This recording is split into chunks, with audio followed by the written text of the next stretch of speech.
ipinapakilala namin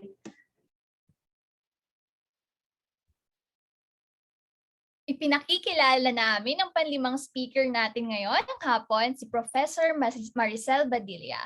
Professor Maricel Badilla is an associate professor of the University of the Philippines Asian Institute of Tourism, teaching graduate and undergraduate students since 2007 after 15 years of industry experience.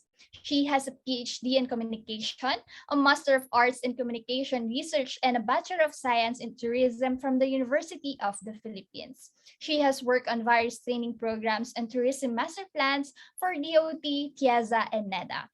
She also has written 4 textbooks for Rex Bookstore, including Tourism and Hospitality Marketing, which are widely used in tourism and hospitality schools nationwide.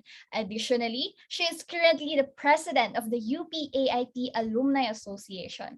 And furthermore, she has also published articles and book chapters on her research interests on topics such as destination marketing and image formation.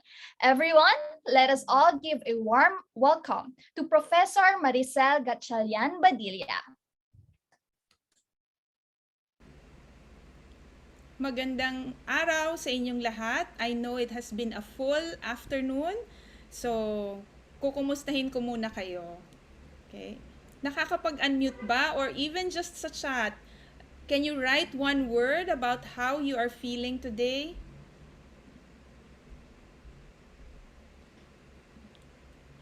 If there's grateful, thank you. Fulfilled, ano yung uwo? Sorry baka meron na naman tayong ano nito. Ano yan? Generation gap. Excited, blessed. Tired na. No, don't be tired. Marami pa tayong pag-uusapan, overwhelmed. Yeah, it's a Saturday, no? But it's a good thing that uwu means happy. Thank you, Chris, for explaining. Bago yung term na yan. Gagamitin ko yan mamaya. Sige, thank you for those who engaged me on the chat box. So, I will share my screen now. Kaso hindi ko ma-share. I think you have to unshare first. Ayan, okay. So, let me share my screen. The topic that was assigned to me by the Secretariat team, by the organizers, is tourism in the middle of the COVID pandemic. Okay. So, maraming usapin about how tourism will move forward given that we are not going to be away from COVID, di ba? COVID is here to stay. Tayo ang mag-a-adjust sa presence niya. Yan ang hard reality of it is hindi na yan mawawala even if we get vaccinated. The virus is still here, and tayong mga Pilipino na very little pa yung access natin to very good healthcare have to be very careful in contracting the virus. So my presentation today will take us to just a few adjustments on how tourism is going to move forward given that COVID-19 is here to stay. And I also will be raising a few questions. I know this is a very active organization and I want us to improve the discourse of tourism, especially in relation to COVID-19. In the same way na yung speaker kanina kept on raising the awareness on issues about women and tourism, how yung equality, yung benefits, yung pagiging commodified ng babae in tourism.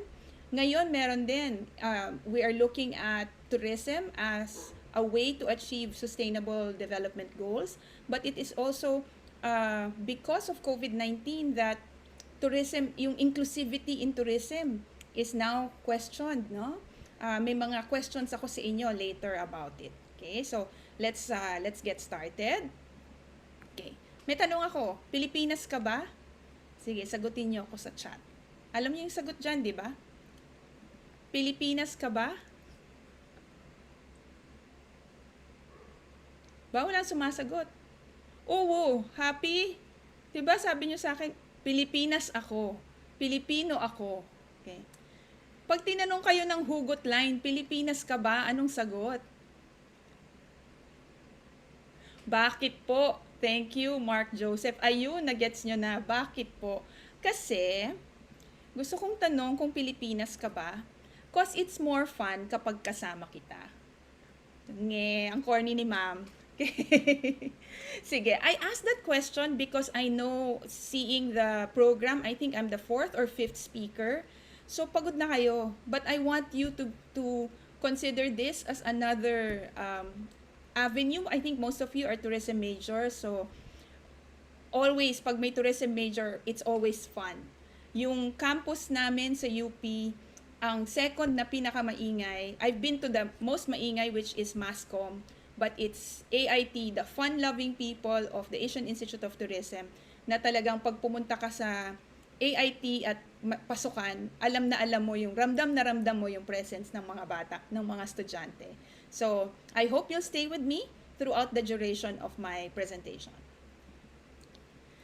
So, when we look at tourism arrivals, you'd notice that from January to May 2021, pababa, lahat pababa, no? The world has projected it's not projected, the world has experienced 85% decrease in 2020 and in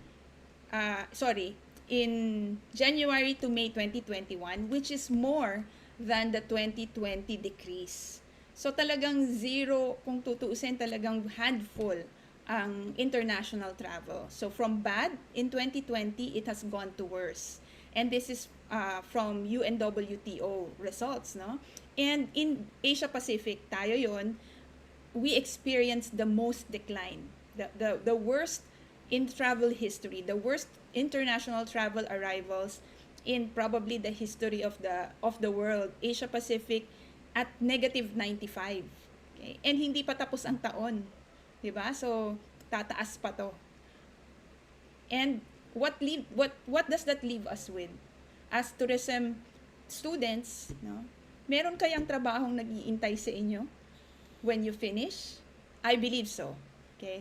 I believe na maraming trabahong nag-iintay sa inyo pagbalik ng international travel. Mainly because people are hungry. People are eager to go out. There is what you call revenge tourism. That people will go out with a vengeance. They will be out there. Pero bago mangyari yon, let's take a look at tourism in the now normal or in the new and better normal. Okay.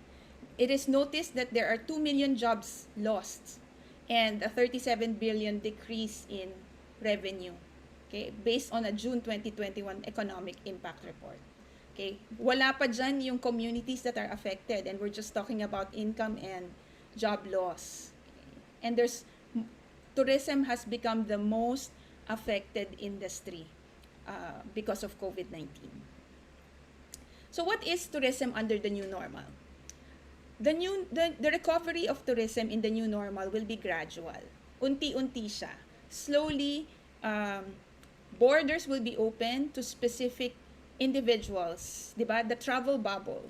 So the bubble will allow people to travel from two countries that have less COVID infections or are highly inoculated. And then you will also have a focus on domestic tourism.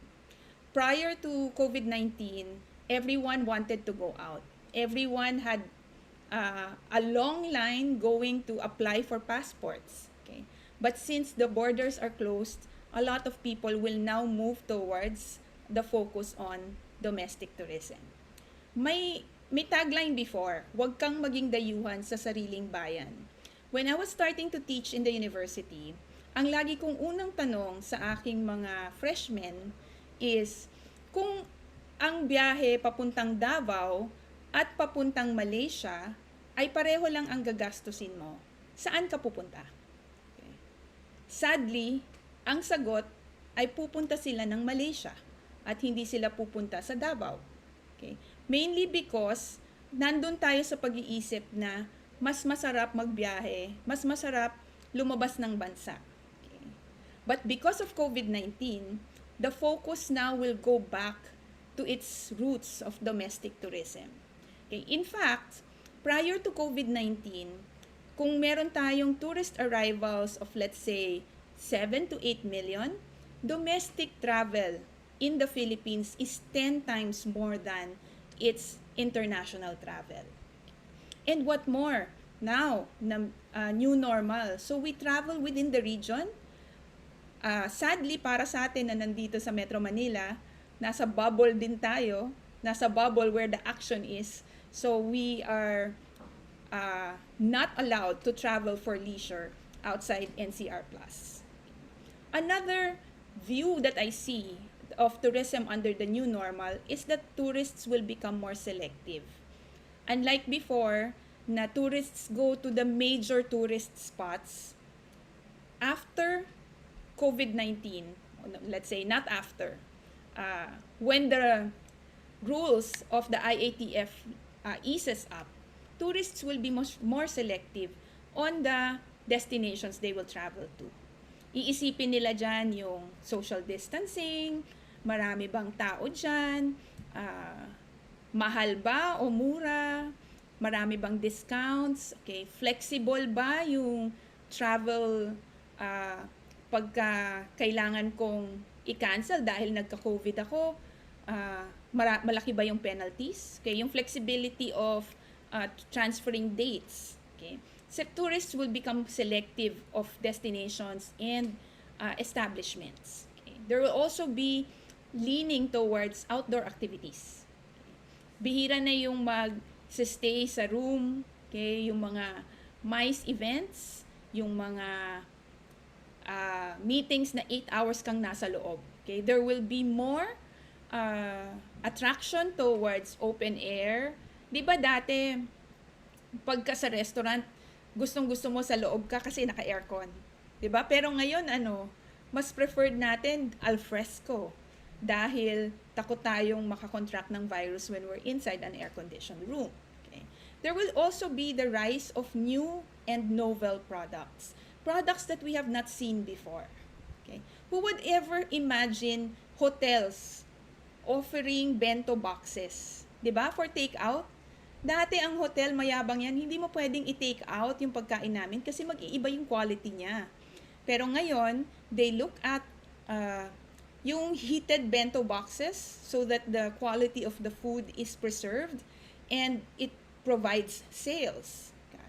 Yung mga food trucks, gustong-gusto ko yun. That's a very good innovation that restaurants have done. Okay? Safe for customers, for consumers, that they just go and walk into the food park or to the food cart or to the food truck, 'di ba? Tapos yung food truck, pag sawa na yung mga tao doon, hindi siya constrained na nandun lang siya sa pwesto niya. He can move from one place to another to a different set of markets. So these are innovations that we need to do so that we can adapt to COVID-19. Kasi nga, COVID-19 is here to stay. It will never leave us. Okay, tayo ang magko-cope sa kanya. So what is the response of the market? Okay, what should we do as tourism professionals? We have to rebuild the trust and confidence to travel. By what? Traveling ourselves. Kaya pansin nyo, si Secretary Puyat, travel siya ng travel, biyahe, because we want to rebuild trust and confidence for travel. We also need to adapt our products and services. And ito, kayang-kaya nyo to, yung shift to digital. We now shift from calling, from going visit the place for reservations. Instead, everything is now automated. And last is our collaboration with stakeholders. Okay, these are results from the Philippine Travel Survey that was run by the DOT last year, right after the pandemic. Ito yung gustong makita ng tourists. So we need to adapt. As tourists, these are things that we will be comfortable with. As tourism providers, we need to provide these services to our clients, to our customers. So this gives rise to what we call the digital tourist. Earlier, I mentioned about going digital. So now, if you're not on your digital platforms, as an organization, you're lost, di ba? papaano tayo magko-conduct nitong event natin kung walang Zoom, kung walang Google Meet, kung walang Microsoft Teams? Paano tayo o-order ng favorite food na kinikrave natin kung walang Grab, walang Lalamove, walang TokTok, 'di ba? These platforms came to being dahil may need. Okay. Sige nga, raise of hand. Sino sa inyo ang may GCash? Raise hand. Ano lang? Thumbs up lang. Ayan, nag-raise hand. Sige, raise hand. Thumbs up. Just show me you have GCash. Prior to pandemic, I would never have imagined paying paying my staff their payroll, paying my my groceries via an app, 'di ba? Ordering my sugar, my salt, my toyo, my patis through an app. Pero ngayon, dahil sa pandemic, kailangan ganon. Okay. So, this gives rise also to the digital tourist. The tourist that is always connected. It is also the tourist that is well-informed. Style ngayon ng mga estudyante, tulad nyo, pag may tanong, di ba? May tanong si sir, may tanong si ma'am. Anong gagawin nyo? Mag-google kayo, di ba? GMG. So that you can know the answer. Unlike before, nung generation ko, we will go to the library and find the encyclopedia to ask our to answer our questions or to answer our assignments. Now, at the snap of a finger, you can get your answer. So you are so well informed. And because you're well informed and always connected, you are also impatient. Okay? And yung impatience na yon leads the service provider to that they should always be present. They should always be connected 24/7. Ilan sa inyo yung mag-comment kayo sa Instagram or sa Facebook? Pag hindi sumagot within the hour, feeling nyo na scene zone na kayo. Diba? Ganon ka-impatient. Because your generation is instant. Diba? Instant noodles. ATM. Alam nyo ba dati, iintayin namin magbukas yung bangko ng Monday to Friday from 9 a.m. to 3 p.m. Pagka hindi ka naka-withdraw, wala kang pera, the next day na. Ngayon, instantly, ATM machines are available in the malls, kaya hirap tayo mag-save. 'Di ba? Yung GCash account natin, 'di ba? Ang daling lumabas ng pera kasi digital eh. Okay? Ang daling ipang-shop, online shopping, etc. So the digital tourist is here to stay. Hindi yan aalis even if the borders open. We will mix the online selling with the face-to-face consumption of goods and services. We'll also see the growth of technology. Technology in the form of, this is an acronym for RISA. Robots, artificial intelligence, service automation, that's RISA. And then you also have your social media and your digital platforms. Lahat ng to grew by leaps and bounds. May mga bagong technology, may mga bagong digital platforms tayong nakikita. Okay? We've seen the rise of Grab. Okay? Talagang siguro nowadays we order our food even if it's McDonald's, dati dun sa 8 McDo. Ngayon, Grab na eh, 'di ba? So these digital platforms really went skyrocketing. And we still had that. Before pandemic, we had bookings.com, we had bookings.com, Agoda, 'di ba? Klook.com. So these are going to continue to grow. There was just a momentary halt kasi nga because of international travel, but Airbnb is slowly picking up. Because domestic travel has already begun. So, still, that's a digital platform. And more people will go through these digital platforms to consume our products and services. So, when we talk of the use of technology, nowadays, a robot will bring if you're booked in a hotel, a robot will bring you whatever you need from housekeeping and from your room service. Hindi na tao, robot na. But of course, it's still operated by a human person. Okay. You may also see this, that clerk robots will be at the front office. Meron ng ganito in more advanced countries. Pansin nyo naman yung itsura nila. So these are already happening in Japan, okay, where you have clerk robots. Or you can also have your self-service technologies. When you check in, you do your, for your plane ride, you now have a self-check-in, a web check-in. Contactless na siya.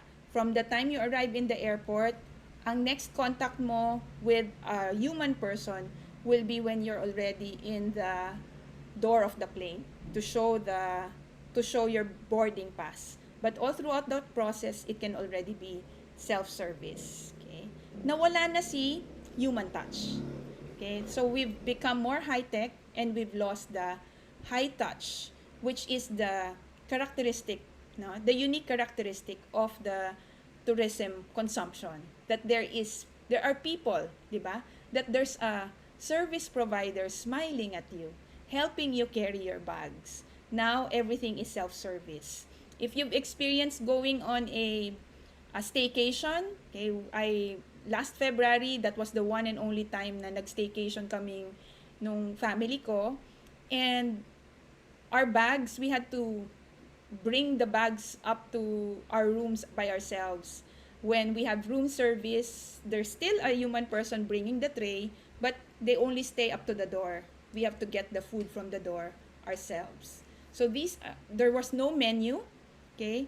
They would have a QR code and you scan it so that you can find the menu there. In a restaurant, they did not have a menu, they did not have Wi-Fi. They had a big tarpaulin, okay? Innovative. In Pampanga, they had that big tarpaulin where you have your choices for food items. So more and more, we will leave the high touch and we will move to high tech. Later, I may have to ask you the question, or you may ask me the question, what happens to the jobs that used to be done by humans? Kasi ngayon, yung check-in, robots na ang gagawa. Okay. These are usual menial tasks. So yung human person, hindi siya inaalis because the thinking part is still that of the human person. Okay, that of the human. Hindi siya kayang gawin ng robot. Robots have very limited decision-making capacities. So there would still be a need for humans. Okay? Kaya pag sinabi sa inyo ng teacher nyo or ng boss nyo later on, alam mo para kang robot, they actually mean, mag-isip ka naman. 'Di ba? Hindi pwedeng para kang robot.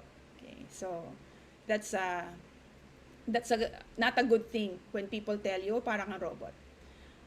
So nowadays also, like Thailand has adapted so well, okay, with the pandemic.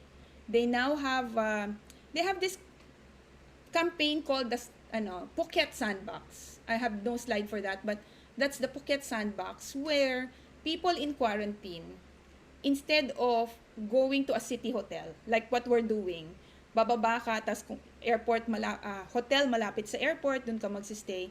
What they did was, since Phuket is an international destination, dun dinadala yung mga turista. They book in a Phuket hotel and stay there for 14 days. So their quarantine has turned into a vacation. Okay. 'Di ba? Amazing. And then they have this also. They have an ebook where it's mobile and tablet adaptive as well as computer adaptive, where everything you need to know about Thailand is in that ebook. They also have an app, okay, where everything you need to know you can book through an app in Thailand. So they've already begun even prior to the pandemic, they've begun their digitalization.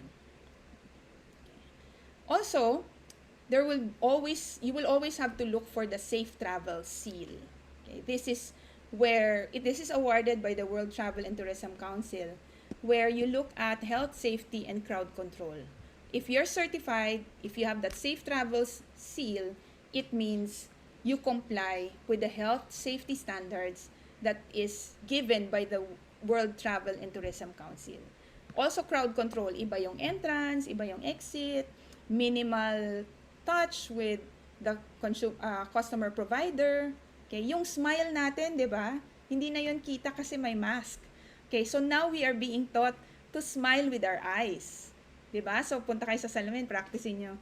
Paano mag-smile with your eyes? Na nakikita na nakasmile kayo but seeing it through your eyes. So that's the safe travels by the World Travel and Tourism Council. So these are the 3 points that I want to leave you with. I want you to continue the discourse. A lot of people are saying the vaccine card will be your travel passport, 'di ba? On top of the Philippine passport, we have to have that. But isn't that discriminating? Okay. I leave you with that. I leave that question to you. Should there be discrimination as far as travel is concerned when we're talking about increasing inclusive tourism? Diba?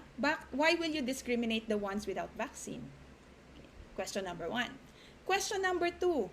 Ang mahal ng testing. Diba? COVID testing is exorbitant.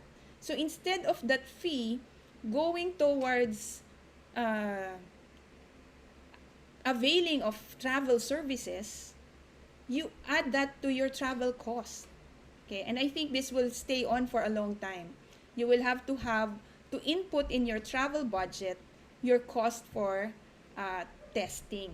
Okay. Shouldn't the government have mass, rapid, and cheap COVID testing? And lastly, we need to enhance our health and safety protocols. Sa'yo, ang ganda, ang bait, ang talino. Ingit lahat sila sa'yo. Thank you. Whoever is singing, are you saying I'm maganda Kaya and ano, matalino? lumapit ka. Alright. So with enhanced health and safety protocols, I think this is not just government. Okay? Hindi kailangan bantayan yung mga establishments if they are complying with health and safety protocols. It has to be each independent restaurant, each independent transport provider ensuring that they are complying with health and safety protocols, including us tourists. Diba? There are times na we wear the mask in a wrong way. Diba? There was a time I was in church. Okay, nandun ako sa labas, may katabi ako, medyo malayo naman, siguro mga 3 meters away. Nakamask kami pareho. Pero when he sneezed, he took off his mask and sneezed. And I couldn't help it, even if I was at church. Nasabihan ko talaga siya, Kuya, kaya nga po may mask. Okay, so these things, no, we have to be more aware of ensuring that we comply with health and safety protocols in all aspects, that all stakeholders, the tourist provider, government, all the agencies, etc. We need to be compliant. We need to put that across na yun ang una nating kailangan tingnan, that we are complying with health and safety protocols.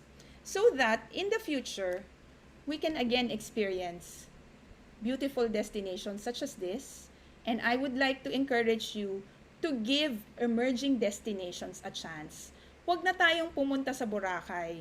Okay? Maraming magagandang lugar katulad ng Boracay na hindi kasing mahal ng Boracay. Okay? Don't get me wrong.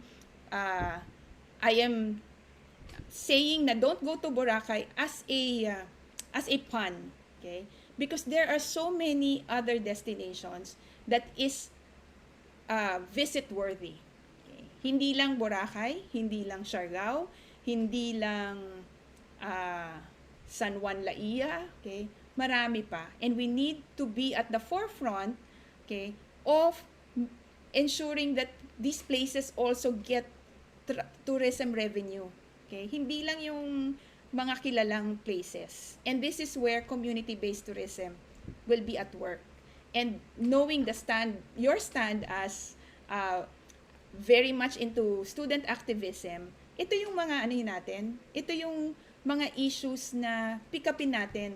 Okay? Yung issues on making sure that emerging destinations also get an equal chance of being visited. Okay? Giving them access, okay, to promotional budgets, to planning, no, to tourism development. Hindi lang tayo nagbubuhos ng pera sa mga sikat na destinations. And I think we are on the right track.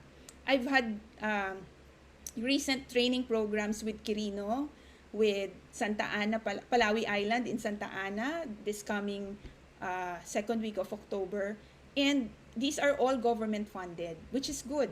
Ibig sabihin, they are giving lesser known destinations a chance to also be capacitated to prepare for the opening of tourism in the near future.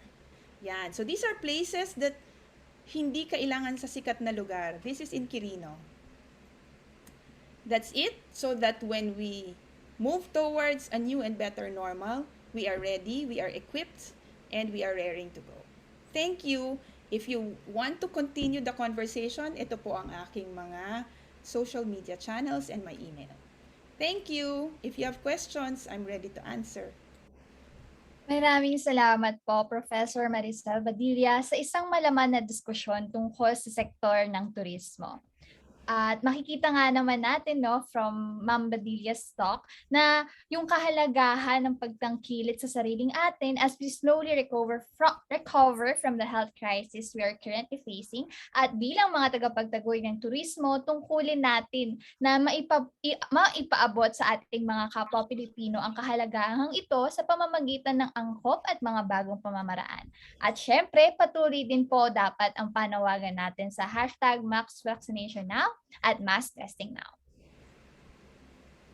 Muli, para sa may mga katanungan o paglilinaw, maaari magpunta sa menti.com at gamitin ang code na 3689-1495 na ilalagay din namin sa ating chat box or scan ang QR code na makikita sa inyong mga screen.